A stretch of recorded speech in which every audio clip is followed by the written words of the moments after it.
Vamos lá. Gente, vamos lá. Vamos trabalhar. Save the best for last, né? Que é aqui o tema desse painel, constitucionalismo digital, está na ordem do dia e será apresentado aqui sobre múltiplas perspectivas pelos nossos painelistas. Pelo professor da Faculdade de Direito de Stanford, Nate Persily, pelo Philippe Medon, que é professor de Direito Civil da FGV, foi até meu aluno, olha só, né, Felipe? Né? Bons tempos. Pela ministra Edilene Lobo, ministra do Superior Tribunal Eleitoral, e pelo professor Gustavo Binemboy, meu amigo, né, professor da Faculdade de Direito da UERJ e também procurador do Estado. Então, assim, os que resistiram terão a recompensa, pois de poder ouvir 4 boas exposições sobre discussões para lá de contemporâneas no direito.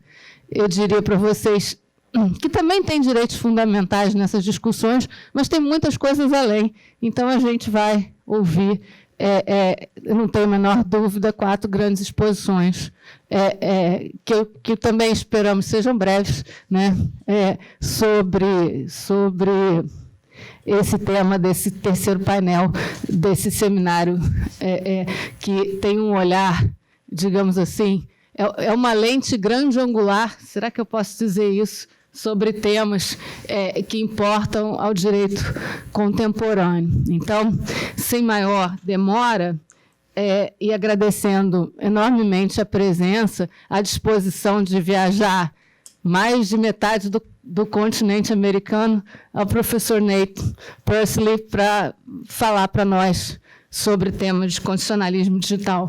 Muito obrigada, professor Nate. A palavra é sua. Well, thank you very much. It's a pleasure to be here, and it's an honor to speak before all of you who have stayed here all day. I really appreciate it. And so there's a lot of pressure on me, I think, to be exciting. So whenever I give a talk on artificial intelligence, I usually ask AI what I should talk about and how I should look. So I said, well, draw a picture of an American professor talking about AI to a Brazilian audience. And it came up with these pictures.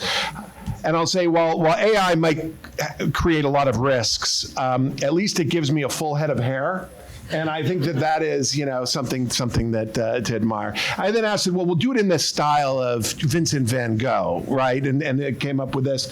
And to make it more natural for Brazil, I said in the style of Tarsila do Amaral. It came up with this. And then I had my son offer his opinions. He said, we'll do it in the style of this, right? But I know many of you don't have the headphones on, so I thought I would ask my AI avatar to give a little bit of the speech for me. Saudações! É uma grande honra estar com vocês no Brasil para discutir os desafios e oportunidades apresentados pela revolução em curso na inteligência artificial. Há muita ansiedade e entusiasmo em relação à revolução em curso. Os pessimistas estão preocupados com os riscos existenciais decorrentes das novas formas de armas biológicas, das novas ameaças à segurança cibernética e do deslocamento econômico massivo. Os otimistas veem na inteligência artificial tudo, desde curas potenciais para doenças até novos métodos de aprendizagem e criatividade. Tanto os pessimistas como os otimistas podem estar certos. A inteligência artificial irá melhorar as capacidades de todos os bons e maus intervenientes para atingirem os mesmos objetivos que sempre tiveram. Isto inclui criminosos e serviços de inteligência estrangeiros, tal como inclui médicos e juízes. Pode até ajudar um professor a fazer um discurso num país estrangeiro onde não falha a língua. So that took me only about 15 minutes to do. And it gives you a sense that how the technology has evolved in the last few years. And it's only a taste of the trajectory that we are on. These next 5 years are going to be unlike anything that I think we've seen in the history of technology. And I'll say, as a professor at Stanford and leader of the Cyber Policy Center there, that what we're seeing in Silicon Valley is unlike anything I've seen, including during the internet revolution, as well as all other kinds of technological revolutions. This is a long presentation that I'm going to try to make much shorter because we're so late on time. But let me just start by saying, trying to situate the current revolution in the context of changes in technology that we've seen up till now. That just like with other issues in technological development of the last 2 decades, we have this remarkable feature of private platforms with state-like capacity and power. This places stresses on national authority and sovereignty. It happens in many forms, whether it's foreign governments or foreign actors using power to affect national elections, or whether it means American technology companies exporting their values into other countries. When it comes to AI in particular, there are some inherent difficulties in trying to regulate it. AI is not like social media. That's one of the things that I want to really convey to you here today, which is that we have, because we've lived through the problems with Facebook and Google and others, we tend to think that, all right, AI is just the next stage in this evolution. We need to treat it that way. It's more like electricity. In some ways, people have compared it to the alphabet. It is a pervasive technology that will affect all of human life in the way that it has applications in all of our digital products. One of the things that makes it so different is that it is not just a few companies, although those are the ones that are leading the way. The availability of open source technology, the fact that AI will not just be held up in a few companies, but that it will be available to all of us and is right now, makes this fundamentally different from a regulatory perspective. I could spend my entire speech just talking about that feature. It is also something that the new proposal in Brazil that is going to be voted on tomorrow does not deal with. It is the fundamental question that we need to answer, which is whether we are going to regulate the technology itself or whether we're going to regulate the few companies that are at the forefront of it. The rapid pace of development, as I was saying before, also makes this quite different.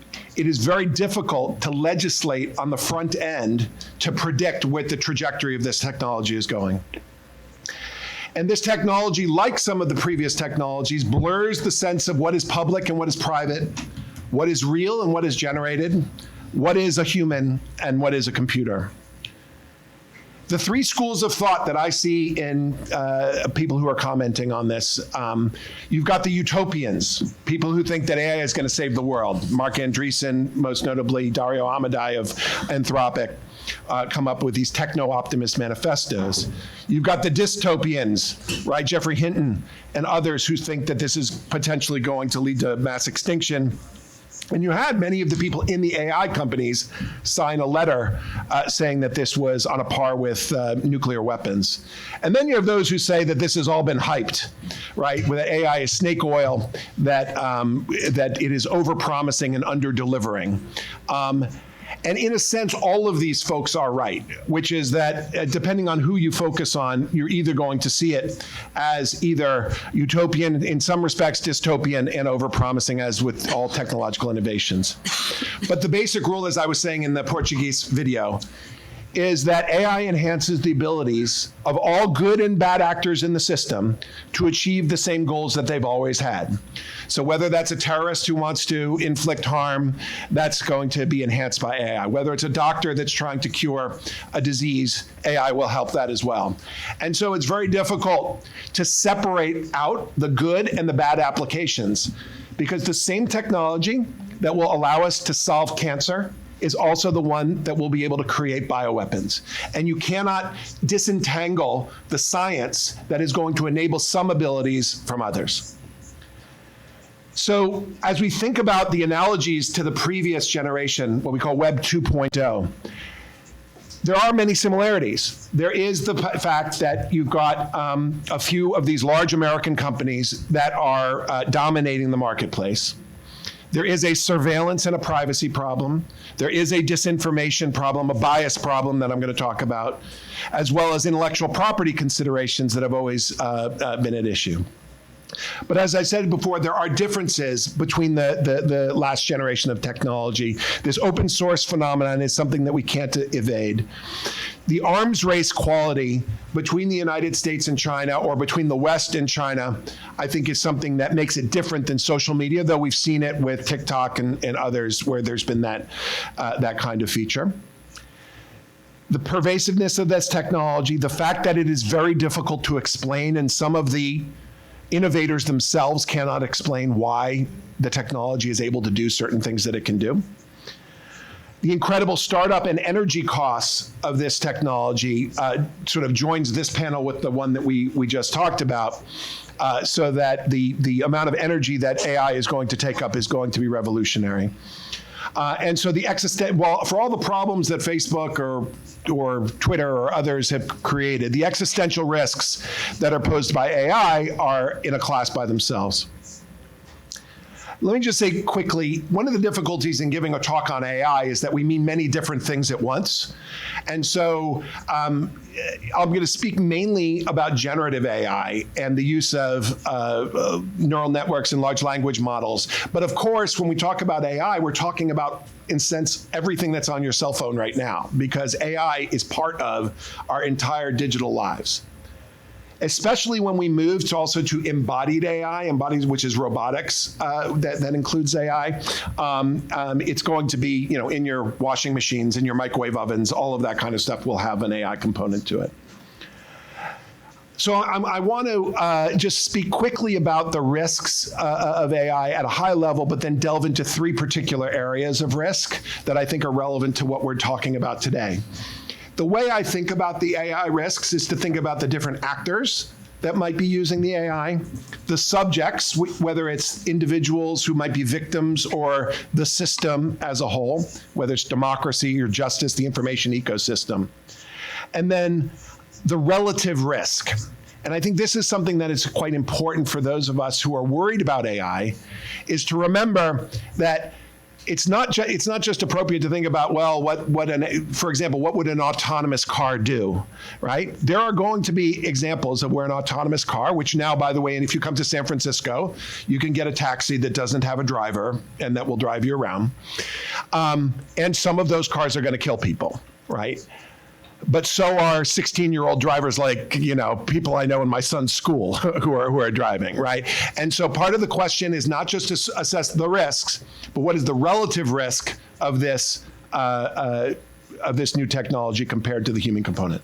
I'll skip over some of the larger sort of risks that have been explained by the UN, by the EU, and focus on these three different domains: anti-discrimination and bias, democracy and the information ecosystem, and then finally, law, courts, and justice. So let me just talk about bias and discrimination. So we saw early on with the development of algorithms, the use of AI in criminal justice, actually, where there was racial bias in estimating the likelihood that an offender, a criminal, would then commit a crime again. And that turned out to have a lot of racial bias in the way that it factored into that calculus. We've also seen it in gender bias in Amazon's hiring tools. When it was sort of looking through resumes, the AI was discriminating against women. We've seen it in political bias, where whether you looked at ChatGPT or Google's Gemini or other types of products, that they tended to be more liberal than conservative in their answers. For example, there was famous examples of where it would answer questions about Joe Biden, but it wouldn't answer questions about Donald Trump. The problem of bias when it comes to AI is actually an impossible one to solve. It's not like it's a difficult problem to solve. It's actually conceptually impossible to solve because you have to have a benchmark against which you are trying to judge the bias. That doesn't mean we should accept those kinds of discriminations that I was talking about before. But it's not as if there's an objective benchmark against which we can measure AI bias. So bias can come in many different stages of the development of AI tools. It can come from the training data that gets inputted. It can come in through the fine-tuning, guardrails that are put around the product, as well as sort of brute force changes that are made at the back end. But let me give you an example to try to convince you that the bias problem is actually baked in, and it's sort of a feature, not a bug of AI. So early on with ChatGPT, if you asked it to draw a picture of a nurse, such as over here, and this is stability, another image generation model, it would always draw a woman, okay? Now, why is that wrong? All right, so in both the US and Brazil, about 80% of nurses are women. So you might say, well, the right answer would be that 8 out of 10 times it should draw a woman, 2 out of 10 times it should draw a man. That's fine. Now, ask the question whether it should be specific to a particular country, where depending on what the dispersion or the division between men and women is. But maybe the answer is no. What it should do is fight against traditional forms of discrimination which have produced these biases. So maybe 50-50, it should do it. It should have a man one time, woman another. Leave aside then how it represents gender, because one of the things that we've seen is that it represents gender in a particular way. So it looks like these are Hollywood models, that they do. And all of these are legitimate answers, right? Maybe it should be a 50-50 flip. Maybe it should actually do more men in order to address stereotypes. But ultimately, it depends on what we want AI to do. It's about the purposes that we want the technology to serve, not about measuring against some objective reality in the world, right? Now, that doesn't, again, escape all of the problems that AI has done. So, for example, there's famous cases of where it was because it's been trained disproportionately on white faces. It would disproportionately, for Michelle Obama, for example, it said that she was a man. It said this for Oprah Winfrey as well. And so it frequently would make errors based off of the training data because of the assumptions that were made. All of that can be addressed just as we could with the criminal sentencing provision or the application in order to remedy what we think are the harms with respect to bias that they commit. But here's one of the problems that happened when Google did try to address this, where it said, look, every time you ask a question, we're going to come in and tell it to create a more diverse panoply of responses. So it said, when you ask Gemini to create 4 representative images of the founding fathers of the United States, right, it ended up creating a diverse set of images, right, in order to try to combat what the biases were. It's saying same thing when it said asked to draw a picture of a pope, right, and it would create pictures of popes that hadn't existed. Or for World War II generals, World War II, it said from Germany, draw, and it would end up coming up with these kinds of pictures. And so there are hazards in both respects. Now, of course, these are extreme examples, and Google made a big mistake here, right? And people lost their jobs over this. But it gives you a sense of the inherent challenges in trying to combat bias when it comes to AI. Second, let me talk about democracy in the information ecosystem. I think each panel has talked a little bit about this. As with I said originally, AI enhances the ability of all actors in the system, whether you're talking about campaigns and election officials, foreign governments that want to meddle into elections, journalists, et cetera. For the most part, when we focus on the effect of AI on democracy and the information ecosystem, we're talking about disinformation and particularly synthetic images. And you've seen a lot of these. These are ones from the United States context, although maybe you saw the one about the Pope in the puffy coat. That was another one. But where there was an altered figure of Kamala Harris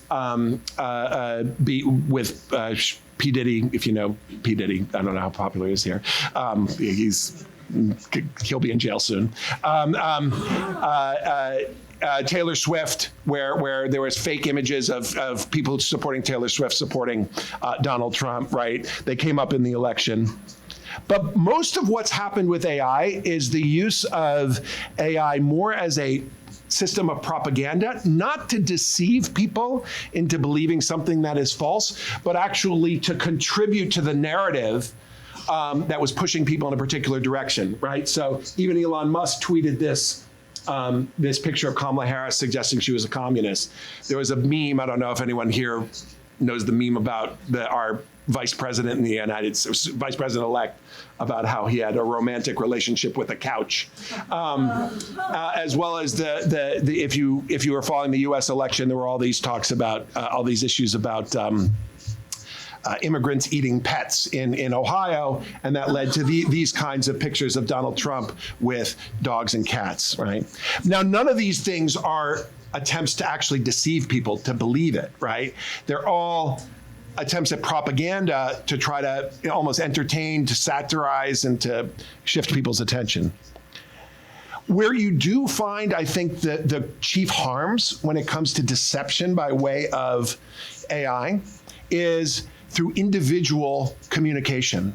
So I think you had an issue in Brazil on this as well. I've heard, we've seen this in the United States where people are using voice cloning technology in order to get ransoms out of people in kidnapping, right? So if your child, if I could clone the voice of your child and then have them call you and say, send money somewhere, that we've seen that. We also saw an example in the political campaign of a voice clone of Joe Biden going over phones in order to persuade people not to vote in the primary election.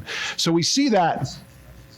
But let me take a little bit of a more controversial stance here, which is that what we've seen in this last year of elections around the world is that AI has not been a very persuasive tool in terms of leading people to believe false things. What it's doing is the same thing that disinformation has been doing over the last 10 years, which is it's leading people to doubt true information. And we as social scientists who study disinformation find that people are actually becoming better at detecting what is false. They are becoming worse at detecting what is true. And that, from a democracy standpoint, is actually a greater danger, because most of the information that you are going to receive is actually going to be not false. And so the small share of content that is synthetic and that could trick you is now infecting your beliefs in most of the true information that would be communicated out there. And we saw this in the United States, where a majority of Americans leading up to the election thought that AI would actually determine the outcome. And so this is what we call the liar's dividend, so that politicians now will be able to disclaim the truth of actual true stuff instead of using it to create lies. We actually saw there was one example where Donald Trump did this in the last election, where he said that Kamala Harris's crowd sizes, the size of the crowds greeting her at the airport, were created by AI when they were actually real. Right? Finally, let me talk about AI in the practice of law. So quickly, we are seeing all of these products that are being rolled out to help lawyers and judges with the practice of law. Here, I know I've talked to Chief Justice Barroso about sort of the really revolutionary attempts to try to digitize all of the legal materials in Brazil so that you can have more effective research tools. And so whether it's in research, writing and advocacy, or prediction and judgment, translation, case management, we're going to see AI throughout the legal system. We have a project at Stanford working with the Los Angeles County courts to try to help them with evictions, people getting kicked out of their homes, domestic violence, and other family law cases, because they're overwhelmed, right? And so one of the good things that AI can do is to sift through hundreds of thousands of cases that have been waiting there. And as I said before, the question is not only what harms might AI do, but always as compared to what. Because we have, in the United States, there are examples, for example, with employment discrimination cases. There are close to 1 million that are backlogged and sitting in the federal government right now. And only through AI will be able to try to address some of that in a mass adjudication scale, because humans are not doing a particularly good job in doing it. But there is always, you might wonder why I have a pizza thing up there. There's always the problem, particularly when it comes to law, of hallucinations, right? That these AI tools are not reliable yet, and we have an unreasonable amount of confidence in them. You may have remembered there was this famous instance where people asked Google's Gemini, what is the best way to keep cheese on a pizza? And it said, well, you should use Elmer's glue. Okay. It also asked, well, how many rocks should you eat per day? And it said, well, 1 small pebble is what most doctors recommend, right? And so this is an inherent problem with the existing tools, that they hallucinate. We've seen this in court, where a lawyer said he didn't comprehend that ChatGPT could actually fabricate cases, right? And he's been disciplined. But we've seen around the world, we've seen judges that are using ChatGPT in order to write opinions, some who have disclosed it, though I imagine in some situations their clerks are not disclosing it. I've seen it with my students, right? The rule in my class is if you write a paper, you're allowed to use generative AI. But if you have one hallucination, you fail, okay? The Chief Justice of the United States has now, in the last year's year-end report, warned against the use of AI, and particularly concerned about the use of hallucinations. But you've seen a rush to perfect these tools, to roll them out for personal legal assistance. Bloomberg has rolled out these different ways of doing legal research. I will say that we at Stanford have researched all of these tools and found all of them are defective in significant ways. Like, they hallucinate a lot of the time when you're trying to use them.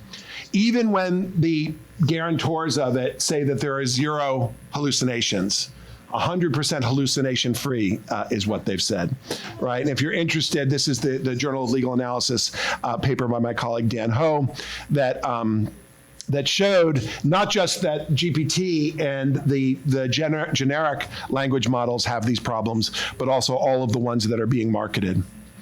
So let me end by talking about what is to be done. I'll talk about regulation, which I understand this is a special week for us here in Brazil, because the Senate's going to be voting on your proposal tomorrow related to regulating AI. I'll point to two books that we just published in the Cyber Policy Center. One is a giant tome called Regulating Under Uncertainty. Both of these are free and online. But this is 480 pages. You may want to ask ChatGPT to read it for you. We actually had one of the Notebook LM, which is a new product, converted into a podcast, so you can actually listen to it if you want. And then another book that I edited with Condoleezza Rice and a few others at Stanford on AI and democracy, called the Digitalist Papers. And so there are threshold regulatory questions that need to be considered. As I said before, it is extremely difficult to legislate with the appropriate specificity when the technology is changing so fast. We saw this in Europe when the Europeans were starting to develop the European AI Act. It didn't even cover generative AI. All of the things that we think of AI right now was not even covered. And then ChatGPT emerges on the scene, and they had to rewrite the entire law in order to deal with that, right? And so it's very difficult to predict the future here. And so it's difficult. It's particularly difficult in the United States, where we don't tend to delegate to agencies, and the Supreme Court has made it even more difficult for us to delegate to experts to do this. There's a threshold question as to whether you regulate the technology itself or whether you regulate the applications of the technology. Here, I mean, I think the new laws is sort of updating existing law to deal with AI. The challenge of open source, which is a hammer that I've been already banging enough in this talk. Last two things I want to say on enforcement or on the lawmaking is that there is an asymmetry between the public and private knowledge capacity and talent. That no country in the world has enough expertise inside government right now to deal with AI. We at Stanford, we graduate, let's say, 1,000 AI experts a year at this point. And they are going down the street to make hundreds of thousands of dollars, right? We have a project in the Cyber Policy Center to try to get them into government, right, to create a pathway. But it is extremely difficult in these next 2 years, when it's going to be decisive, for us to get enough expertise in government to deal with these problems.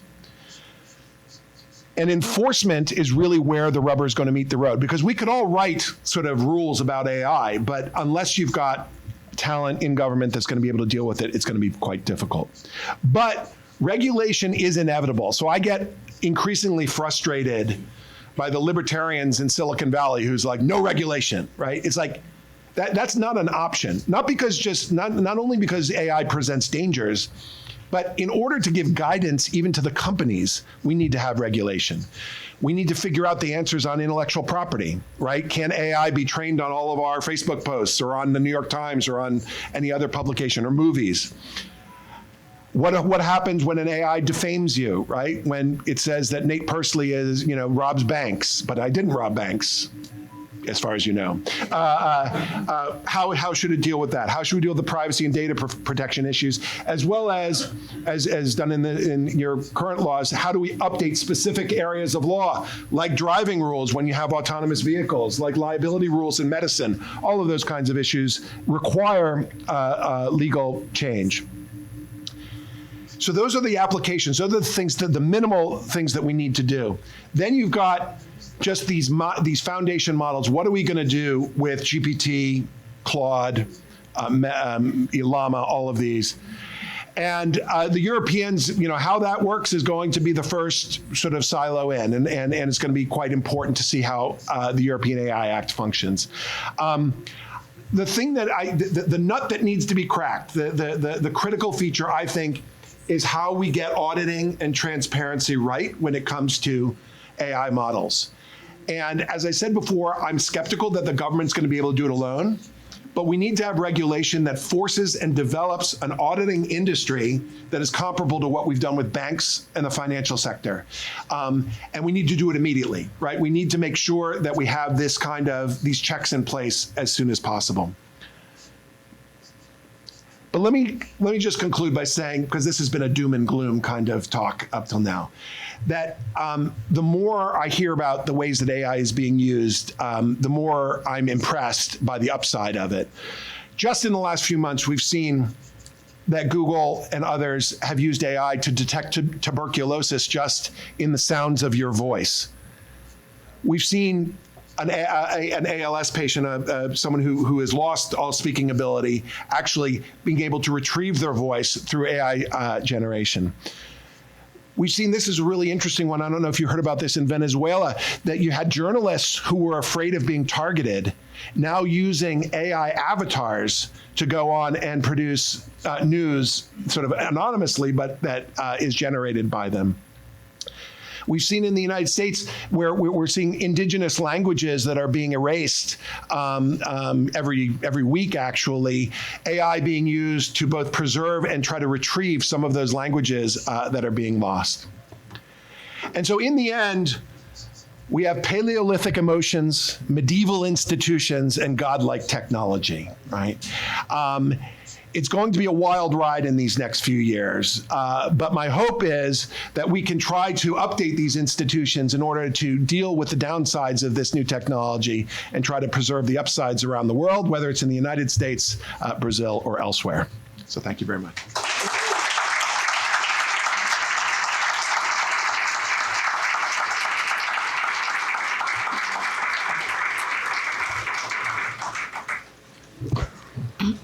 Muito obrigada, professor Nate.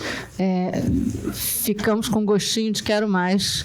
Na verdade, gostaria muito de ter ouvido a palestra au grand complet, como dizem os franceses, né? É uma pena que o adiantado da hora tenha lhe feito eficientemente reduzir as suas ideias, mas realmente eu fiquei com vontade de ouvi-las na sua integralidade e espero que em algum momento tenhamos essa oportunidade. Sem maior demora, eu vou passar a palavra, inverter um pouquinho o painel para a ministra Edilene, porque ela tem um voo para pegar, então nós vamos ouvir a ministra Edilene antes do professor Felipe Medon. Então, ministra, muito obrigada, seja bem-vinda, e estamos também animados para ouvi-la. Muito obrigada, eu agradeço o convite e também não farei a apresentação, será impossível fazê-lo.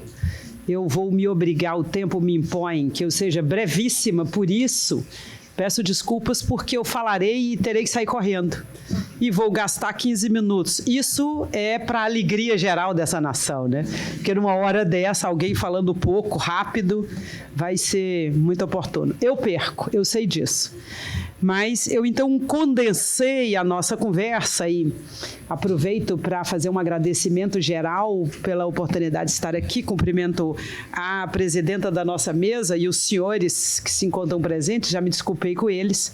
E chego a 4 pontos que eu vou ter que reduzir também para falar dentro do tema constitucionalismo digital, pequenas pontuações. Eu trago uma leitura crítica dessa matéria, a começar pelo título.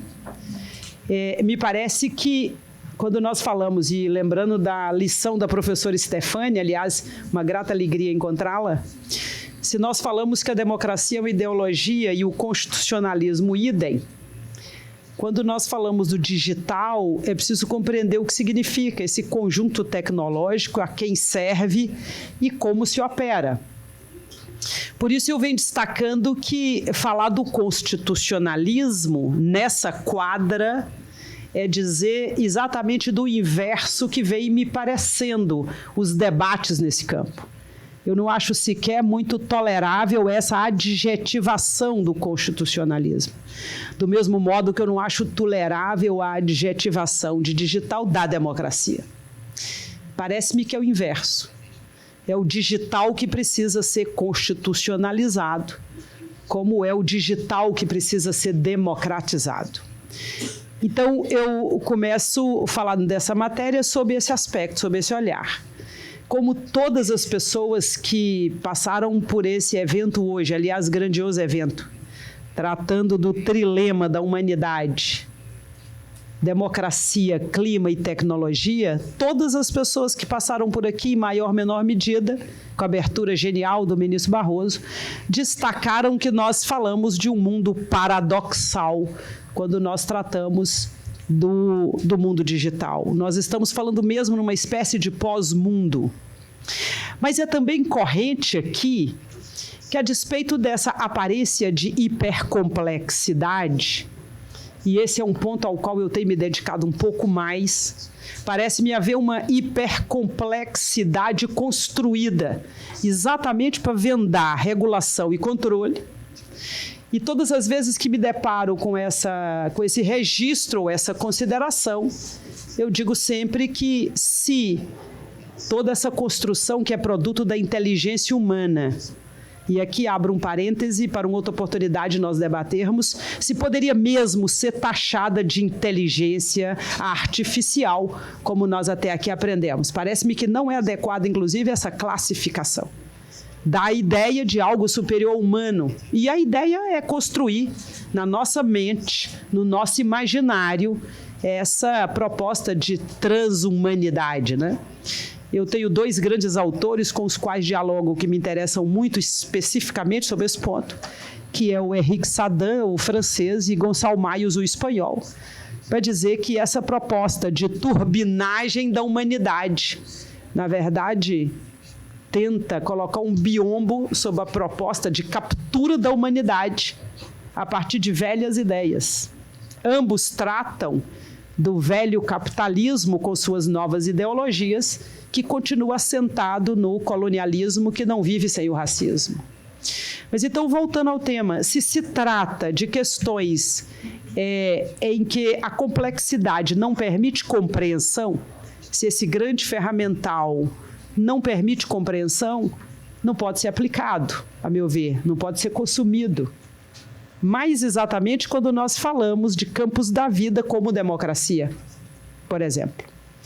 Eu quero dizer que se há sistemas algorítmicos, especialmente esses no cerne da inteligência artificial generativa, se há sistemas algorítmicos aplicados, que de tão complexos não se sabe o que produzem, como produzem, eu afirmo, ao menos aqui na minha compreensão limitada do mundo, que seria como consumir algo que você sabe o que não tem dentro, da comida, do prato.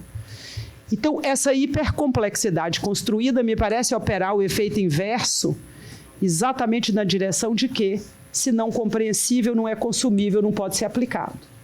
E eu trago aqui um campo muito específico, por exemplo, do direito eleitoral brasileiro, da prática, da praxis, em que é frequente, quem já passou por uma campanha eleitoral, ouvir dizer sobre o impulsionamento de conteúdos para a difusão da propaganda eleitoral. É incrível como que esse sistema, oferecido especialmente por uma empresa aqui no Brasil, me parece que uma única até agora, com mais intensidade, com um uso mais denso, digamos assim, não é uma só, mas uma em especial é a que tem recebido mais recursos. Esse tipo de sistema algorítmico tem consumido milhões da poupança pública do Brasil destinada ao financiamento das campanhas eleitorais. 2024, cerca de 160 milhões do Fundo Público, do Fundo Especial de Financiamento de Campanhas Eleitorais, foram gastos com impulsionamento. Mas é incrível porque as pessoas não compreendem bem, e a empresa não explica também, como é que esse algoritmo funciona. Como é que ele entrega o que se pretende impulsionado para quem, com qual qualidade. E eu faria a pergunta mais singela do mundo aqui, falando do nosso dinheiro que a gente tira do bolso todo dia e que luta para botá-lo no bolso de volta. Qualquer um de nós, com valores maiores ou menores, jamais gastaria o próprio dinheiro se não entendesse o que estava comprando, com qual finalidade, com qual utilidade. Então, eu trago sempre exemplos singelos para dizer que essa hipercomplexidade pode, na verdade, vendar exatamente o controle da ineficácia de determinados sistemas algorítmicos. Ou ainda, talvez sistemas que causem tamanho dano que deveriam ser proibidos. Mas, a se ter sistemas algorítmicos aplicados a campos sensíveis da vida, como no Brasil já se faz, também nos Estados Unidos, por exemplo, com as fórmulas medicamentosas, esses sistemas, antes de serem autorizados a se aplicarem, deveriam ser testados, certificados, por exemplo. Então, eu quero lhes dizer que nós temos soluções relativamente singelas para essa hipercomplexidade que, aqui no meu modesto juízo, parece ser construída propositadamente para fazer uma restrição desse mesmo controle. Quanto ao tema dos vieses, é também reconhecido, e o professor, a quem cumprimento outra vez, destacou bem, é reconhecido que essa construção tecnológica, nós sabemos originária onde? Manipulada por quem? E desenvolvida também por quem? É ressabido que essa parafernália tecnológica não é amigável a pessoas negras, muito menos às mulheres. Nós estamos falando, portanto, de um enviesamento conhecido, sabido. Assim sendo, essas empresas precisam se dedicar a preparar, por exemplo, planos de integridade. Elas precisam operar para eliminar os vieses. Eu já pude ouvir que não seria possível a eliminação dos vieses. E, por outro lado, eu tenho ouvido, inclusive, engenheiros brasileiros, jovens engenheiros brasileiros, dizendo o contrário, que essas empresas deveriam, primeiro, reconhecer que há os vieses, como o professor acaba de nos contar, e tantos outros estudos já puderam entregar essas mesmas informações, ou seja, identificar o problema, é um problema real, é um problema que chama a nossa atenção. A resposta para o reconhecimento do viés não é um dar de ombros, como se é assim mesmo que é a vida. Nesse país, 500 anos de genocídio das pessoas negras. Não é assim mesmo que a gente pode lidar com vieses. A exponencialização da misoginia que mata as mulheres brasileiras, ainda mais as mulheres negras, não pode receber um dar de ombros como se esse tema tivesse que ser absorvido e a gente se acostumar porque é a vida como ela é. Não é possível tratar dessa matéria dessa maneira. E aí eu lhes dizia que há cientistas muito importantes, inclusive jovens brasileiros, e apresentando que a solução para a questão envolveria muitas disciplinas do conhecimento humano, o mesmo conhecimento humano, a mesma inteligência que é capaz de criar todo esse conjunto maravilhoso, esse admirável mundo novo tecnológico, que por vezes tem práticas velhas, mas toda essa inteligência que constrói esse admirável mundo novo, tem que dizer que esse admirável mundo novo é mesmo novo, precisa ser admirado e que, para se aplicar, precisa oferecer segurança, precisa oferecer soluções para os problemas que essas várias sociedades, em especial a nossa, vive.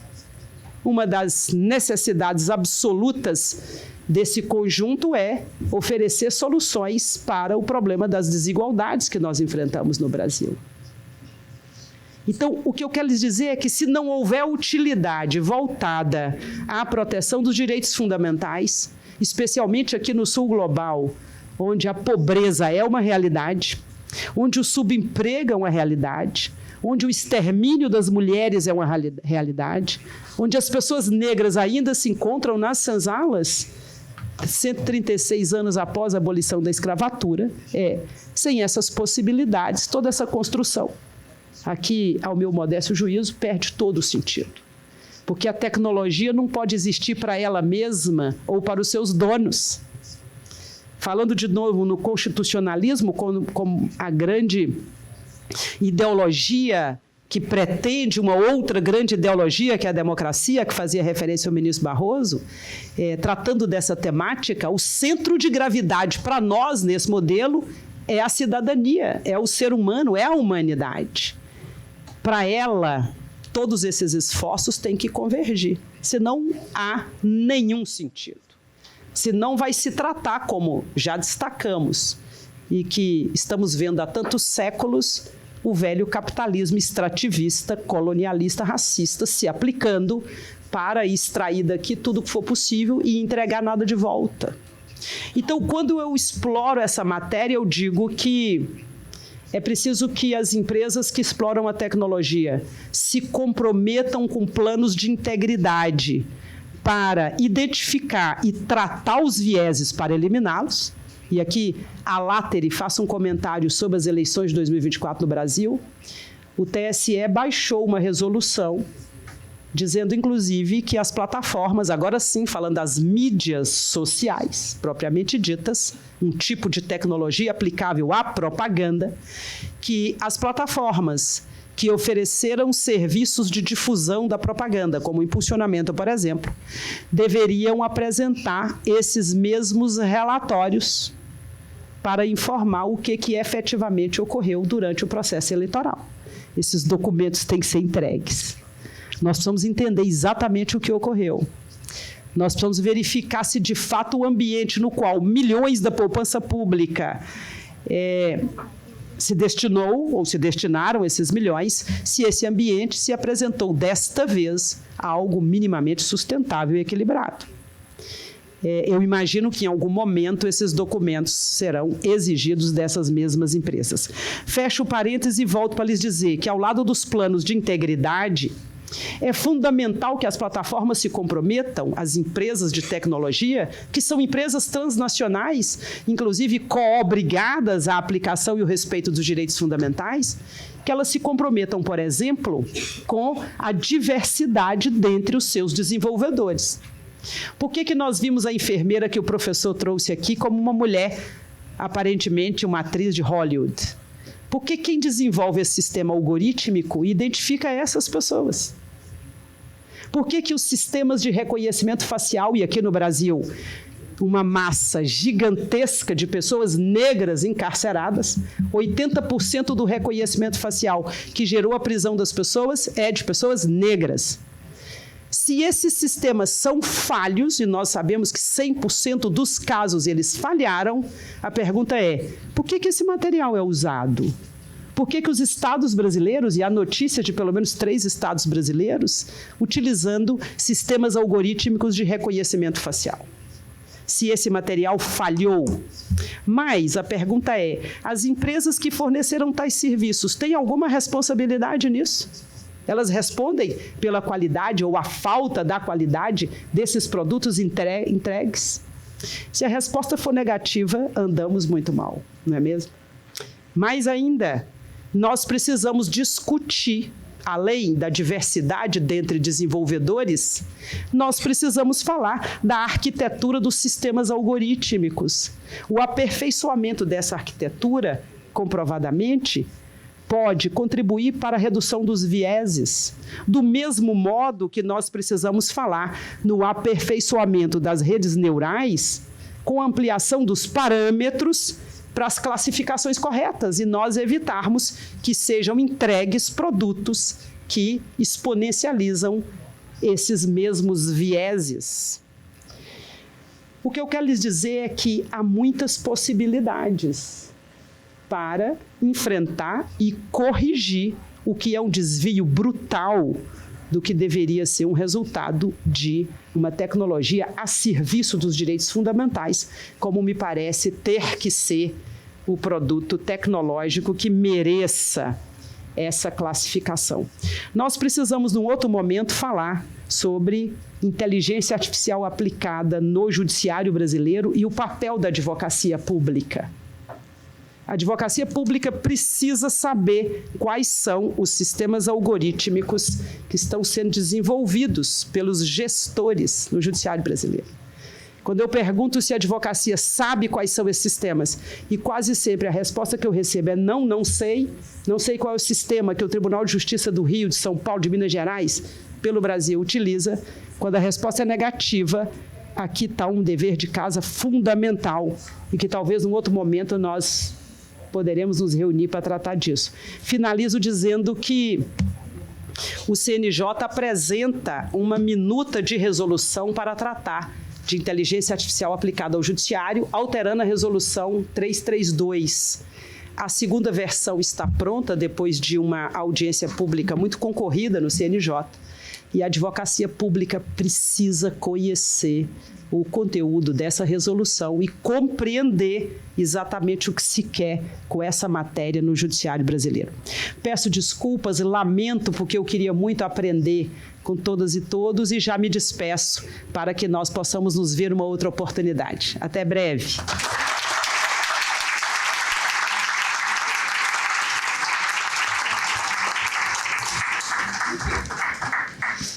Nós que agradecemos a ministra, entendemos perfeitamente que ela precisa pegar o avião e também não vou me demorar mais, vou passar a palavra para o professor Felipe Medon, que já há alguns anos tem se dedicado a esses temas de tecnologia e direito. Então, Felipe, a palavra é sua.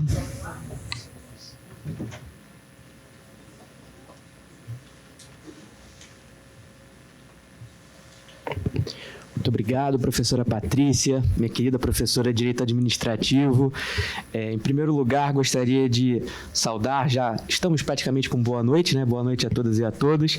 Queria imensamente agradecer ao Sejur, na pessoa do meu querido professor Carlos Edson, pelo convite tão honroso de voltar à PGE, onde tive a honra de ser residente jurídico por quase 4 anos. Não se espantem com a data, na época eram 3 anos e depois tivemos pandemia com prorrogação e uma interrupção, então quase 4 anos aqui na PGE, que também considero a minha casa.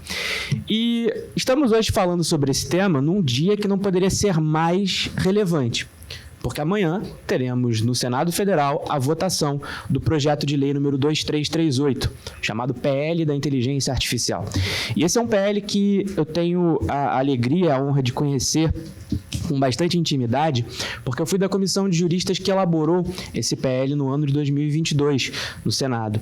E de imediato já me recordo de algo, e aqui relacionando um pouco com o que foi dito pelo professor Nate, que quando nós estávamos trabalhando na comissão de juristas do ano de 2022, nós estávamos mirando em um tipo de inteligência artificial. E só para tentarmos dar aqui um pouco de cronologia, essa comissão entrega o seu resultado final nas mãos do presidente do Senado nos primeiros dias de dezembro, se não me engano, dia 6 de dezembro de 2022. E o que havia sido lançado poucos dias antes? O ChatGPT. Pelo menos a versão que nós conhecemos hoje do ChatGPT. A inteligência artificial generativa não era até então senão uma notícia de que ouvíamos falar. Em pouco tempo, como já foi dito aqui hoje mais cedo, 100 milhões de usuários já estavam, em pouquíssimo tempo, acessando essa tecnologia que veio alterar dramaticamente a forma como nós estávamos regulando aquele tema. E aí nós temos uma pergunta que também se conecta um pouco com o que o professor Nate havia dito, que é: qual é a diferença em se regular a inteligência artificial e a eletricidade? Eu vi isso recentemente de um professor norte-americano, o Chris Mesereau, e essa ideia ficou na minha cabeça. Porque quando nós estávamos regulando a eletricidade, nós sabíamos muito bem o que nós queríamos criar. Nós sabíamos que queríamos criar uma lâmpada, algo que trouxesse a luz e que não nos fizesse mais depender de velas, de querosene, etc. Mas nós não sabíamos como realizar essa invenção. Com a inteligência artificial parece ser o oposto. Nós estamos sabendo fazer o desenvolvimento. O que nós não sabemos ainda é para que e o que vamos fazer. O que vai ser feito dessa tecnologia que nós estamos desenvolvendo hoje? Então, eu começo essa breve apresentação com essa ideia. Vou passar aqui rapidamente pelos slides e já dizendo que os 3 temas que estão no cartaz desse evento, eles se interrelacionam com uma grande profundidade. Porque hoje não há como falar de inteligência artificial sem falar de justiça climática, de mudança climática e também de democracia. Acho que a fala do professor Nate trouxe todos os impactos para a democracia. A ministra Edilene também mostra como que o TSE teve uma atuação muito decisiva em torno da inteligência artificial no Brasil. E a questão climática e a inteligência artificial também tem uma relação muito grande. Basta pensarmos no quanto que há de consumo de energia para uma simples geração de imagem, uma simples resposta dada pelo ChatGPT. E o projeto de lei que vai ser discutido amanhã, na linha da Nova Indústria Brasil, tem defendido a ideia de que o Brasil deve estimular a atração de data centers para o país. E a pergunta que eu faço é: a qual custo? Então, precisamos ter toda essa questão muito bem delineada. Mas, indo propriamente aqui para os slides, em termos de regulação da inteligência artificial, podemos dizer que ela faz parte de um grande quebra-cabeças de regulação da tecnologia no Brasil. Nós começamos com o Marco Civil da Internet em 2014, passamos para LGPD em 2020, discutimos hoje o tão falado caso das plataformas digitais, das redes sociais, que não temos uma lei específica, o que gera tanta discussão e judicialização. Em termos de inteligência artificial, não há como dizer que não há algum tipo de regulação. Nós temos regulação administrativa do judiciário, resolução do CNJ, que a ministra acabou de se referir, e também a regulação do uso de inteligência artificial nas eleições pelo TSE. E, para além disso, nós temos leis que podem ser aplicáveis à inteligência artificial. Quando nós falamos de um direito à revisão de decisões automatizadas que existe na nossa LGPD, nós estamos falando, em grande medida, de inteligência artificial. Então, não é correto dizer que não há lei aplicável à inteligência artificial. Então, estamos vivendo no mundo inteiro a era da regulação da inteligência artificial. Esse foi um tema muito discutido, por exemplo, no âmbito do G20, aqui no Brasil, e eu ressalto, por exemplo, a Declaração de São Luís, que traz recomendações estratégicas para o futuro da inteligência artificial. E, dentre esses pontos, eu destacaria especialmente a defesa de um modelo de desenvolvimento e de regulação que se baseie a um só tempo em riscos, mas também em direitos. Ou seja, não há como regular a inteligência artificial apenas em grandes princípios, sem concretizar direitos que sejam relevantes para pessoas que são decisivamente afetadas no seu dia a dia por sistemas de inteligência artificial. Então, essa defesa no âmbito do G20 foi muito importante. E um outro tema bastante relevante é o fato de que a inteligência artificial é altamente transversal. Por afetar todos os setores, imaginem a complexidade de reunir todos esses setores no Congresso para discutir uma lei. Então, o que costuma acontecer é que um setor fica feliz com uma decisão de inclusão de alguma coisa no texto e imediatamente o outro setor acaba sendo prejudicado. Então, a cobertura ali acaba sendo bastante curto. E é nesse contexto que nós chegamos, essa breve linha do tempo, sobre como nós estamos na regulação da IA no Brasil hoje. Nós temos uma Estratégia Brasileira de IA 2021, a EBIA, que está sendo revista porque foi considerada bastante insuficiente. Temos uma proposta de um Plano Brasileiro de IA desse ano, que é um plano de investimentos que busca trazer 23 bilhões de reais para a inteligência artificial no Brasil. Temos as resoluções administrativas, que já mencionamos, e a nível legislativo temos o projeto de lei 21/2020, aprovado na Câmara dos Deputados, e que foi um projeto que tramitou em regime de urgência, injustificada, eu diria, ali em 2021, e foi aprovado pela Câmara dos Deputados, e muitos diriam que é um projeto baseado em princípios. Outros já vão preferir dizer que era um projeto de não regulação, porque não era um projeto que identificava os problemas concretos da nossa sociedade e nem empoderava as pessoas com direitos específicos para esse problema. Esse projeto, então, chega no Senado e o Senado, em boa hora, decide dar um passo atrás. Cria a comissão de juristas, da qual tive a honra de fazer parte, e nós trabalhamos ao longo do ano 2022 ouvindo mais do que falando.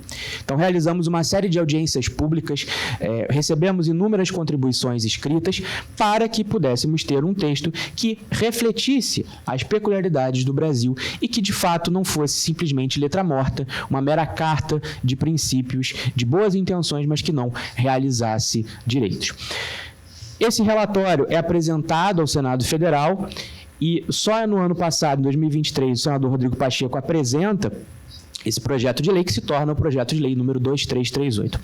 Só que esse projeto não é imediatamente bem recebido, porque, de um lado, setores produtivos entenderam que ele teria um excesso de medidas de governança que poderiam acabar impedindo o desenvolvimento tecnológico no Brasil.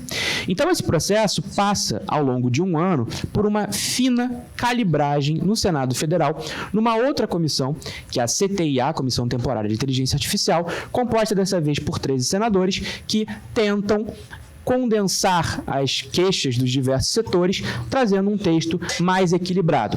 Só para a gente ter uma noção geral, esse texto é um texto que traz a um só tempo uma perspectiva baseada em riscos, mas também uma perspectiva baseada em direitos.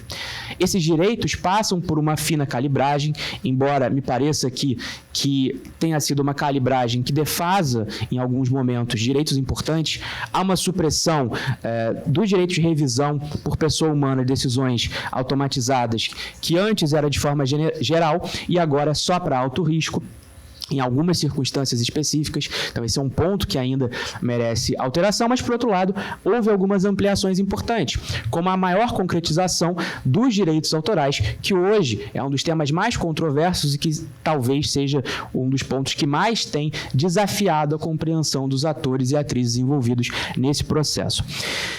Bom, temos desenvolvido na FGV, esse é um artigo do nosso professor Luca Belli, uma perspectiva sobre soberania de inteligência artificial. O que seria necessário, quais seriam facilitadores para nós alcançarmos uma soberania em inteligência artificial? Nesse artigo, o Luca fala que precisamos ter uma governança de dados, governança algorítmica, capacidade computacional, porque de nada adianta a gente ter excelentes programadores se não temos capacidade computacional, conectividade significativa, energia elétrica confiável, promoção e retenção de talentos, cibersegurança e regulação de riscos, aqui que ele acaba tratando mais como regulação. Recentemente, estou propondo 2 novas adições à luz da experiência que estamos verificando no processo de regulação da inteligência artificial no Brasil. Quais seriam essas e aqui sugestões minhas? Primeiro, a resiliência ao poder dos lobbies multinacionais. E segundo, a adequada representação internacional. O ponto 9, aqui eu destacaria algo que até foi dito anteriormente pela professora Estefânia. Ela citou esse caso aqui do Google. À véspera da votação do PL das fake news, o Google coloca no seu buscador a seguinte frase: o PL das fake news pode piorar sua internet. E aqui a questão que nós estamos discutindo é uma questão de assimetria, uma questão de assimetria informacional. O quanto que empresas multinacionais que vêm do chamado norte global têm afetado processos regulatórios internos, controlando muitas vezes as narrativas e a opinião pública com grande assimetria de poder. E o quanto que isso é decisivo no processo de regulação tecnológico em países que ainda estão desenvolvendo a sua tecnologia local. E o segundo ponto, que está diretamente relacionado a esse, é a necessidade de uma adequada representação internacional. E isso vem de documentos da ONU, inclusive. Essa ideia de que os países do chamado Sul Global precisam ter não só um assento em fóruns internacionais sobre políticas que lhes dizem respeito, mas que tenham voz efetiva. Porque nós vemos muitas vezes conceitos de inteligência artificial que são trazidos dos países do norte global, mas que não refletem as peculiaridades daqueles países que estão ainda tendo problemas distintos. Então, essa seria uma outra questão importante. Então, o nosso projeto de lei número 2338, numa visão geral, ele traz, então, essa abordagem baseada em riscos, mas também de direitos, reconhecendo essas desigualdades estruturais que a nossa sociedade brasileira tem, entende que a lei tenta mitigar os riscos, mas sabe que não é possível eliminar 100%. Não pretendemos, com a regulação, acabar com os viés algorítmicos, mas se conseguirmos reduzi-los ao máximo, já temos aqui uma vantagem bastante significativa. Nesse processo de calibragem que eu fazia referência também, o projeto de lei 2338 acaba alterando, de certa forma, também o tipo de abordagem de enforcement. Inicialmente seria um enforcement centralizado em um único agente, uma autoridade competente, mas essa autoridade competente dá lugar ao chamado Sistema Nacional de Regulação e Governança da Inteligência Artificial, o CIA, que aí temos umas questões bastante técnicas, o professor Gustavo pode depois abordar mais, nomeação, indicação da ANPD para ser esse órgão por um projeto de lei, mas temos aqui a ideia de que a ANPD seria esse órgão que vai exercer a coordenação desse sistema, mas que vai contar com uma participação multissetorial. Uma participação multissetorial que vai poder trazer a expertise para setores que são, às vezes, de difícil acesso e de difícil análise. Então, esse é um tema bastante importante que acaba decorrendo de uma calibragem que foi feita nesse processo agora no Senado ao longo do último ano.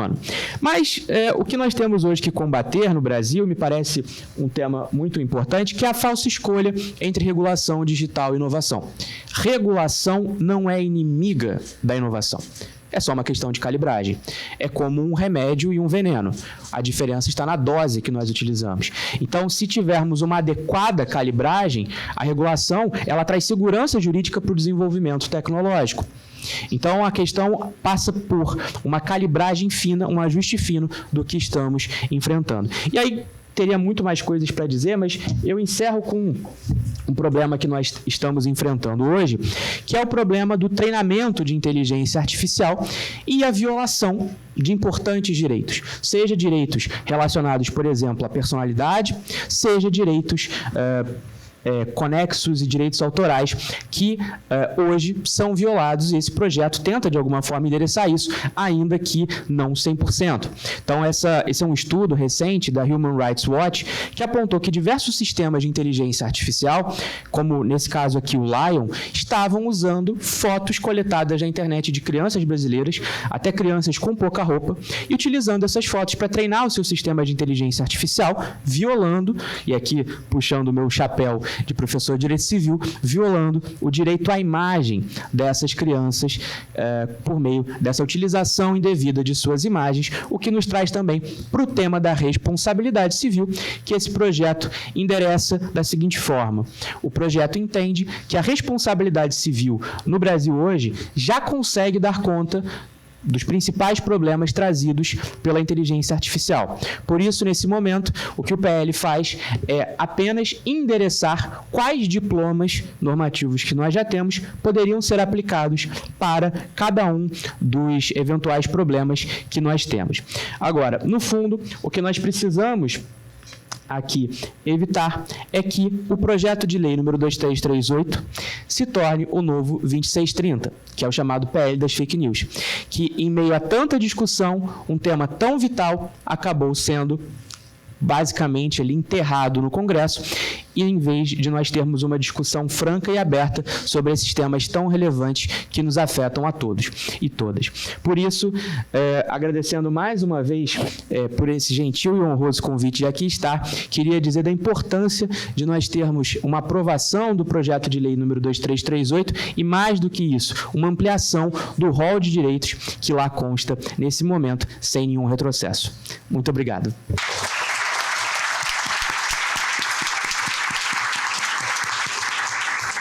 Você sabe, Felipe, outro dia eu estava fazendo uma pesquisa de um destino turístico. E aí estava lá, tem uns sites que eu normalmente visito, né? Não sei se ainda usa esse termo, blogueiros de viagem, não sei se ainda usa esse termo, mas eu li a fonte que eu normalmente consulto, mas numa outra aba botei a pesquisa genérica no Google. E agora o Google tem aquela inteligência artificial nos resultados.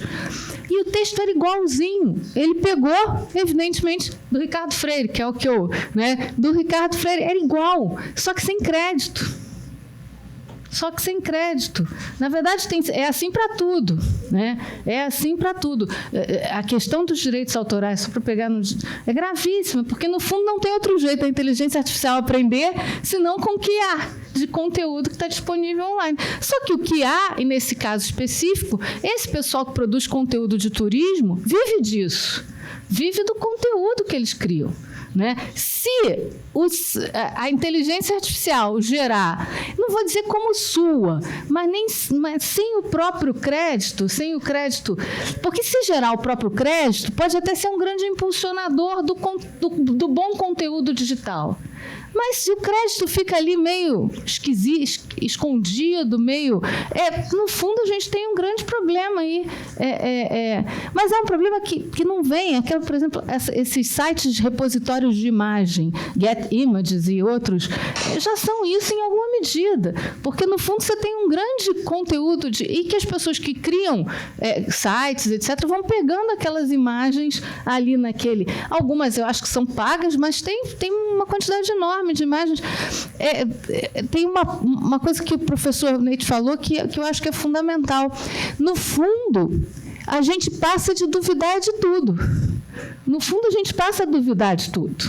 Porque eu não sei mais o que é de fato real. Real também é um conceito difícil, né? Mas a gente não sabe mais o que de fato foi criado para aquilo, mas o que eu posso dizer, e tenho filhos adolescentes em idade escolar, eles já estão sendo treinados nessa realidade. Né? Os trabalhos escolares, também, como o professor Neite falou, pode usar, mas se usar mal, vai se dar mal. Né? No fundo, o grande desafio para nós hoje, para nós 50 a mais, né, é que a gente tem que aprender a usar e ainda aprender a usar direito. Mas, enfim, não sou eu que tenho que falar aqui, eu vou passar a palavra para o Gustavo, mas é que eu não resisti, porque isso eu vi outro dia, eu falei, caraca, assim, que absurdo. Né? Tudo preenchido. O texto era bom, né? Mas não era do Google. Né? O texto era bom, mas não era do Google. Desculpa, Gustavo, vai lá, a gente está aqui para te ouvir. Imagina. Bom, obrigado, Patrícia. Queria cumprimentar o professor Neite, Felipe, a todos os colegas que nos antecederam, a todos os presentes que aqui permanecem, muito gentilmente. Dizer que eu também vou tentar ser breve. O Felipe já fez um excelente trabalho falando sobre a discussão brasileira sobre inteligência artificial, que me permite, talvez, usar esses minutos naquilo que eu possa dar uma contribuição de alguma forma útil para o debate brasileiro. E vocês todos entenderão que eu vou falar especificamente de regulação de redes sociais e serviços de mensageria privada, com um foco mais específico no caso mais importante que o Supremo Tribunal Federal tem agora a decidir. O processo se encontra em curso, em fase de decisão. O relator já proferiu seu voto, que trata da responsabilidade civil das plataformas digitais, dos serviços de mensageria privada e outros ambientes digitais diante do conteúdo postado por terceiros. O Brasil seguiu, no ano de 2014, quando da edição do Marco Civil da Internet brasileiro, no seu artigo 19, o modelo previsto até hoje na seção 230 da Distance Communications Act nos Estados Unidos, que prevê que as plataformas digitais não são responsáveis por conteúdos produzidos e postados por seus usuários, exceto quando recebam uma decisão judicial que determine a remoção desse conteúdo e ainda assim se recusem a cumpri-la. Então, é um regime jurídico que, no próprio artigo 19, se dirige a uma proteção bastante robusta da liberdade de expressão. A justificativa teórica para esse regime é o de que as plataformas não se veriam suficientemente incentivadas a proteger conteúdos de terceiros se pudessem ser responsabilizadas por qualquer postagem feita pelos seus usuários, ainda que esse conteúdo fosse ilícito, ou ainda que recebessem alguma notificação sobre a existência desse conteúdo ilícito. Isso atrairia para elas uma espécie de desincentivo à preservação da liberdade de expressão e de incentivo ao que em inglês se chama de overblocking, ou seja, um comportamento altamente restritivo à livre circulação de ideias e de informações. O fato é que, de 2014 para cá, em 10 anos, o mundo se transformou, o mundo digital, sobretudo, se transformou extraordinariamente. E esse caso posto no Supremo Tribunal Federal nos desafia a pensar sobre ele próprio, porque é de uma importância extraordinária quando se discute responsabilidade. No fundo, o que a gente está discutindo, o professor Carlos Edson, nosso civilista, há de concordar comigo, é um sistema de alocação de riscos entre usuários e as empresas do setor digital e o Estado, eventualmente, e mais do que isso, um sistema de incentivos ou desincentivos a comportamentos mais ou menos virtuosos ou socialmente desejáveis. E eu tenho para mim a percepção de que esse modelo herdado do nosso irmão maior, dos Estados Unidos da América, é um modelo que demonstrou um certo esgotamento, sobretudo em países como o Brasil, que é considerado, em termos quantitativos, o segundo país do mundo em número de usuários de redes sociais e serviços de mensageria privada. É o primeiro do mundo no uso do WhatsApp, por exemplo, e é o segundo considerando todas essas plataformas das grandes Big Techs. E por que isso aconteceu? Né? Assim, quase que um tema que já vai se tornando um lugar comum, mas me parece importante revisitar essas ideias. A ideia, já que tanto Felipe como o professor Neite falaram dos cabos de energia elétrica ou dos cabos de comunicações, quando a internet começou a se desenvolver de maneira significativa, sobretudo com a criação das primeiras redes sociais, Orkut, Facebook, grandes teóricos da comunicação faziam uma comparação da internet com os cabos de energia elétrica, os cabos de comunicações. A comunicação peer-to-peer fazia com que a internet se parecesse muito com o telefone. Então, se o sujeito combina um atentado terrorista ou pratica um ato racista ou misógino ou homofóbico pelo telefone, a rede de telefonia não tem nenhuma responsabilidade por isso. Então, se estabeleceu, de fato, uma categorização, claro que que a gente pode especular, né, se isso foi uma narrativa construída pelas empresas ou se isso se deu livremente no marketplace of ideas, no livre mercado, no livre embate de ideias, mas uma dicotomia se as redes sociais e esses serviços de mensagens privadas seriam meras plataformas ou se seriam publishers, se seriam mais parecidos com veículos de comunicação social, né? E eu tenho a impressão que o debate foi inicialmente vencido pelas plataformas com essa categorização, né, que é muito parecido com os cabos da eletricidade e da rede de telecomunicações e com uma certa romantização do seu potencial social, econômico e político, né?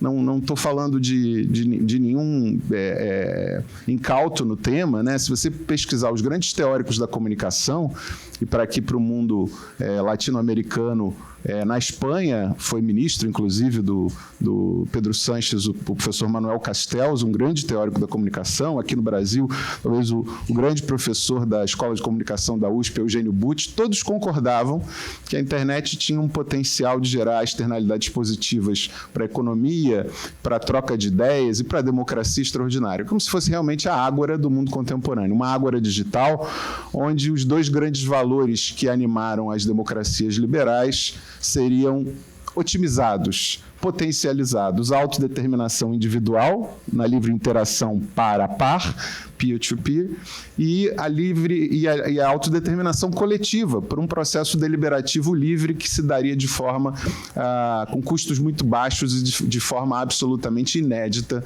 na história da humanidade. Isso, no entanto, não aconteceu. Eu vi, assim, com todo o respeito e deferência que merece a ministra Edilene Lobo, mas o direito não pode virar as costas para a realidade, sob pena da realidade virar as costas para o direito e as coisas continuarem acontecendo às nossas vistas como no estado de natureza. Então, imaginar que esse gênio vai voltar de volta para dentro da lâmpada é a única opção que não existe, com todo respeito. Isso não vai acontecer. Não, imaginar, então nós temos que editar uma ordem, né, uma bula papal, que diga que não vai se utilizar a inteligência artificial no mundo até que nós saibamos exatamente os seus riscos. Quais são os riscos? Para que ela serve? Quais são os seus potenciais? A história da humanidade é feita de tentativas e erros, muitas vezes com consequências trágicas, mas é assim que um ambiente de liberdade nas democracias liberais funciona. Então, o que aconteceu com essas redes sociais? E aí, eu acho que é um diagnóstico, quem fecha o livro e abre os olhos para a vida, para a realidade, não pode negar. Primeiro, elas não se parecem com as plataformas neutras, não tem nenhum tipo de neutralidade em veículos que se utilizam de uma programação algorítmica cada vez mais sofisticada, com o uso da inteligência artificial, da inteligência generativa, e que existe exatamente para interferir no livre fluxo de ideias, para aumentar o grau de exposição, de atenção das pessoas e para produzir adesão, para produzir, no fim das contas, o lucro dessas empresas que vivem desse métier. E quando eu falo isso, é sem nenhum tipo de preconceito. Esse é o business que elas exploram e existe para isso. O que não me parece possível é adotar uma visão, como disse ali o professor Neito no final, né, uma visão quase que oitocentista de regulação, né, dos albores do capitalismo, para dizer, não, qualquer regulação incidente sobre esse tipo de atividade é uma violação à liberdade de expressão e uma forma odiosa de censura. Então, esse é o primeiro ponto. Não há neutralidade e sim uma interferência proativa na livre circulação de ideias e informações que aproxima essas empresas de publishers, de veículos de comunicação tradicional. E isso tem consequências em termos de efeitos sociais. Os efeitos socialmente perceptíveis são óbvios e interferem com direitos individuais, com a capacidade das plataformas interferirem nas escolhas individuais e nas escolhas coletivas. Só isso já justificaria a regulação. Mas há mais. O segundo ponto, a curatela de conteúdo, a moderação de conteúdo também é ativa e ela interfere ainda mais nesse processo, criando discriminações, favorecimentos, um uso comercial dos impulsionamentos, tanto no processo eleitoral como em processo de formação da agregação das preferências das pessoas, nas escolhas consumeristas, nas escolhas existenciais e nas escolhas políticas. E, finalmente, o Tribunal da História vem demonstrando que as redes sociais podem ser utilizadas realmente como um artefato perigoso.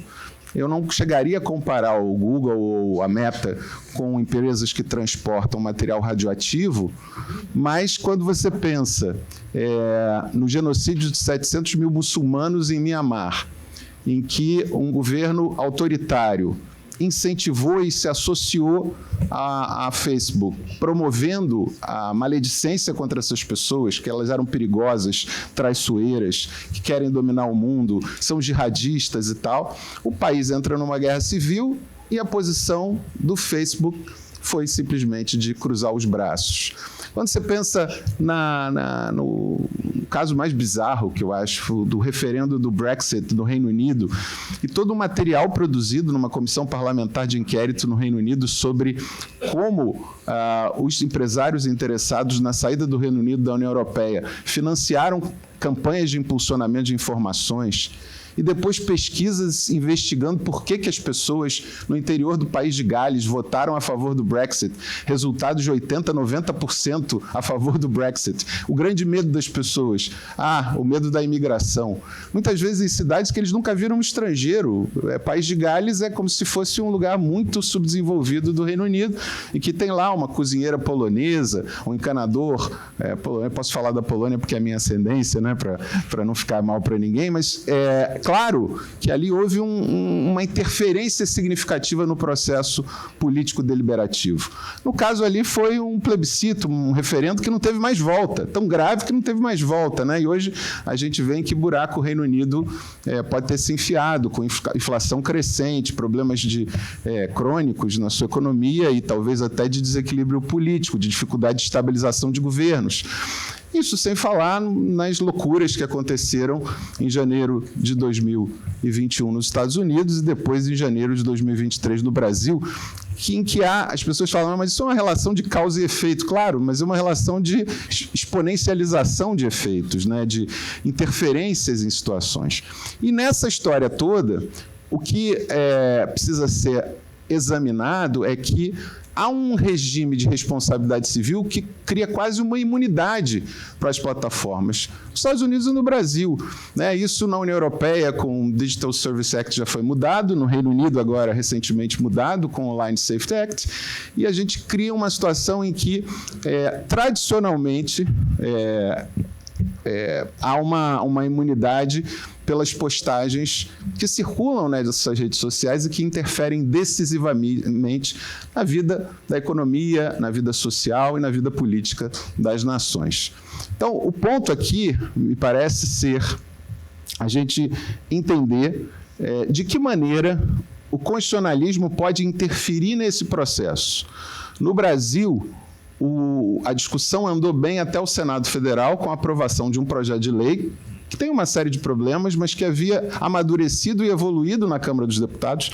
O governo federal mudou, o Poder Executivo mudou, o governo apoiou expressamente o projeto de lei na Câmara dos Deputados e, no dia em que ele foi pautado, ele foi retirado de pauta e o presidente da Câmara nomeou uma comissão. Havia um procurador-geral do Estado aqui no Rio de Janeiro, saudoso, que eu gostava muito de dizer, quando eu decido não decidir um tema, eu nomeio uma comissão. Então, é claro que o presidente da Câmara dos Deputados fez isso para zerar o jogo, voltar a casa 1 e decidiu não decidir. E a situação foi se tornando mais grave, e esse insight é de um colega professor da nossa UERJ, que é o Anderson Schreiber, também colega aqui da PGE, em que ele falou... A constatação é de que, enquanto os danos produzidos a pessoas eram danos individuais, esse sistema de imunidade das plataformas subsistiu. porque os incentivos a danos individuais é como danos muito pequenos a consumidores individuais. Nunca há incentivos suficientes para haver uma resposta adequada. Mas quando esses danos saem do plano individual e vão para o plano coletivo, para o plano transindividual, quando começa a entrar numa grande pandemia que afeta milhões e milhões de vidas de ao redor do globo.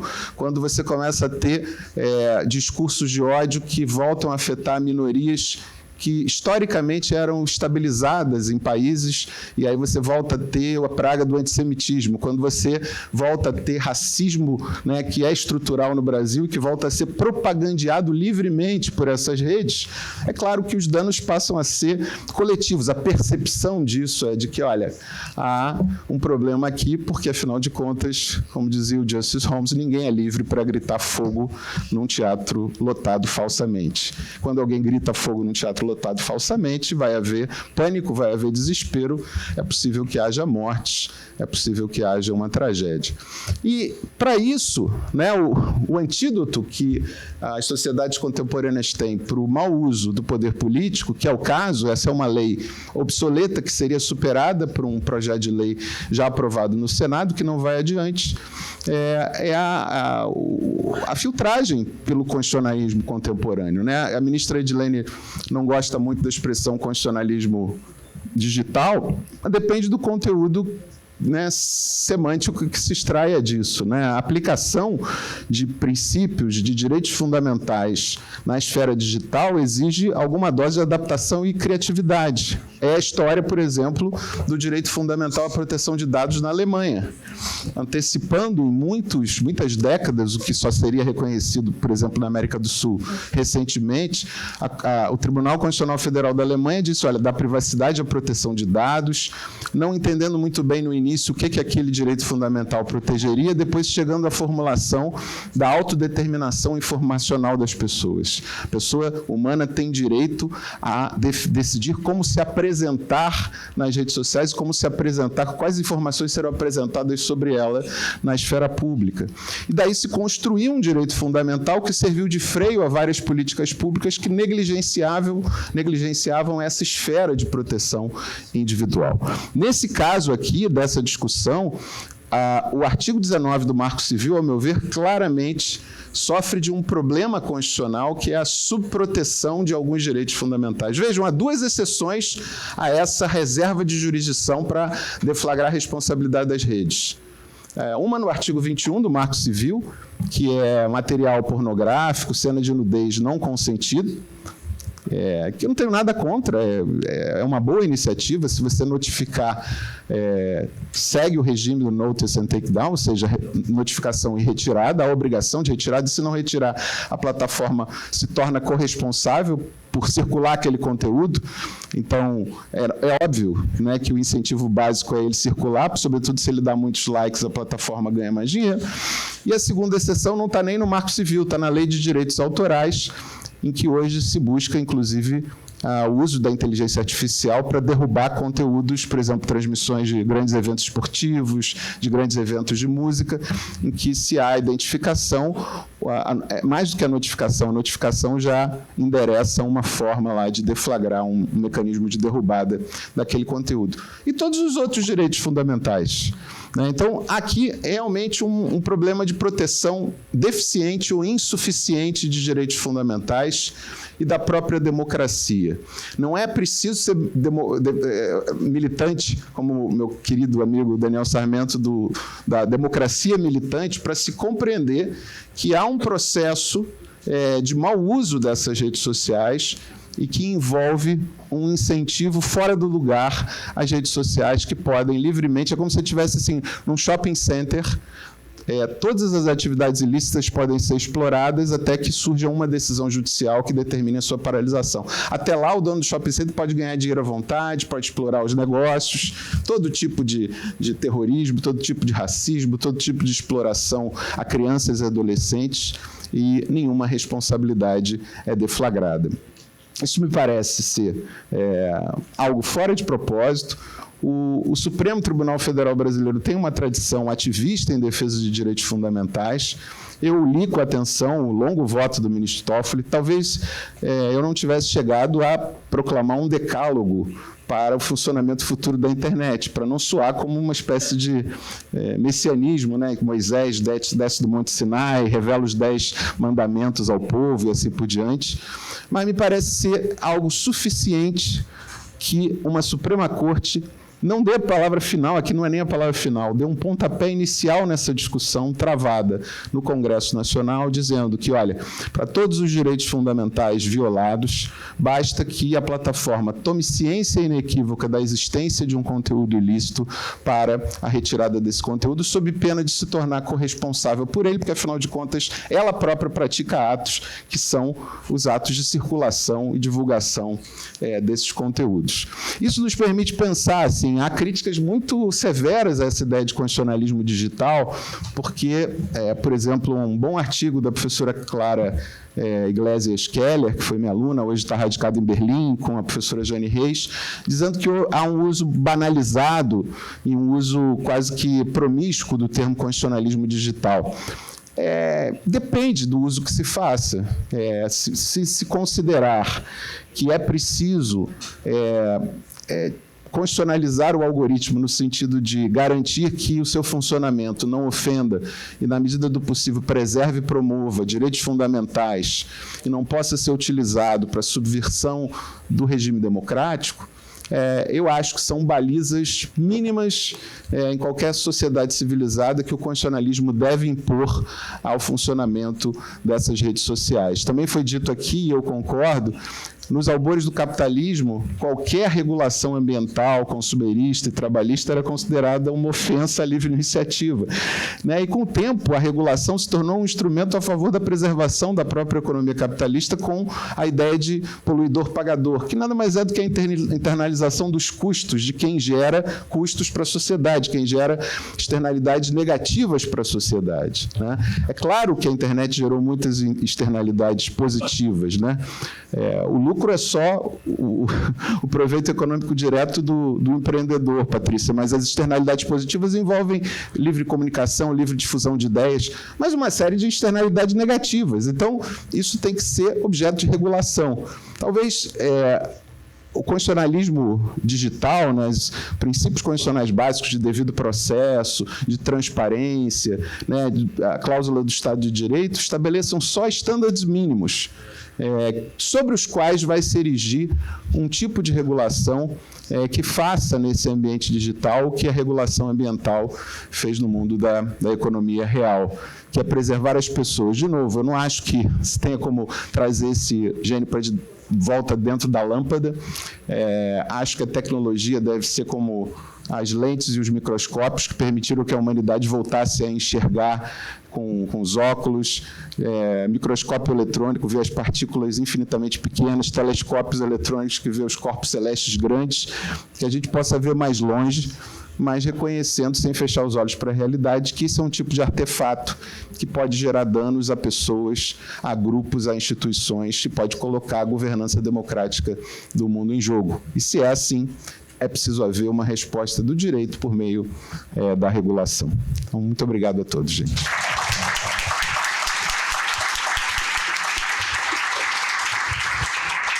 Obrigada, Gustavo. A gente podia dialogar longamente sobre isso, mas o CAE quer encerrar aqui o evento, que eu acho que todos vão ficar felizes com a intervenção do CAE. Então, sem maior demora também, nosso duplamente diretor, né, diretor do Centro de Estudos Jurídicos, diretor da Faculdade de Direito da UESC, CAE, meu chefe 3 vezes, né? Não? Mas eu sou chefe da filha dele, né? Então, assim, tem um equilíbrio aí nesse processo. Né? Mas vamos lá, CAE. Tem desequilíbrio, na verdade, a favor da Patrícia, é claro. Minha filha faz estágio aqui na PG8 com a Patrícia, é uma honra para mim.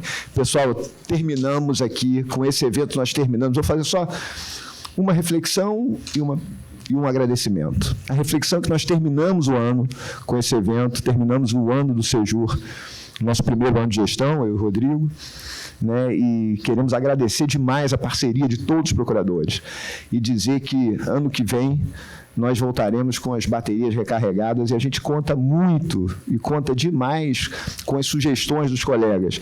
Muitos dos nossos eventos, muitas das nossas iniciativas, umas coroadas de sucesso, outras ainda incipientes, são fruto de sugestões que a gente recebe. O curso de inteligência artificial, para dizer uma, que foi um retumbante sucesso aqui na Procuradoria, e que é um curso montado, professor Nate, para tailor-made, né, feito para os procuradores sobre a inteligência artificial, sobre a regulação, por um servidor da casa, por um próprio técnico, um funcionário da Procuradoria-Geral do Estado, o Celso, que tanto nos orgulha, premiado internacionalmente. Então, assim, a gente está aberto, a gente encerrou a programação esse ano com esse evento. Em janeiro não teremos nada marcado, portanto, estamos todos de férias. Vai dar tempo de melhorar o ar-condicionado aqui, ó. Rodrigo, anota aí. E outras cositas mais. Mas a minha palavra final mesmo é de agradecimento, né, e de muita gratidão a todos aqui. Essa ideia desse seminário final começou como uma sementinha, numa primeira conversa, quando o Renan, nosso procurador-geral, o Renan Miguel Saad, me convidou para o Sejur, e ele, já naquele momento ele falou: eu quero um grande evento de direito civil, responsabilidade civil, que a gente deliberou que foi em setembro, e um grande evento de direito público. Vou convocar, vou pedir uma sugestão ao ministro Barroso. E assim ele fez, né? Se encaminhou ao ministro Barroso e pessoalmente negociou aqui a existência desse tema. Então, essa foi a raiz. Dessa sementinha, a gente foi desenvolvendo, o projeto foi se enraizando, tronco, caule, folhas e frutos que a gente vê colher hoje com as reflexões tão lindas aqui e com um trabalho extraordinário da Patrícia Perrone, minha colega duplamente aqui. Minha colega de UERJ, colega de PGE também. Aliás, em colegas de UERJ e PGE aqui, a gente está cheio, né? A gente já é quase que mais do que uma quadrilha, longe disso, até muito mais. Enfim, então, e ver assim, como os temas, de certa forma, se articularam ao longo dos painéis. São macrotemas distintos, mas os três se unem em grande medida aqui, né, nas reflexões, e isso prova assim, como foi bem construído o evento, as pessoas, as falas aqui. Renovo os agradecimentos a todos que falaram, os palestrantes anteriores, todos que viajaram. Estava conversando com a Patrícia, o esforço que é, né, as pessoas virem de fora para contribuir aqui na Procuradoria, a gente é muito grato a esse esforço todo, tá? Muito obrigado a todos vocês, muito obrigado a todas as pessoas aqui dentro. Voltaremos em 2025 com tudo e vamos nessa. E Feliz Natal para todos!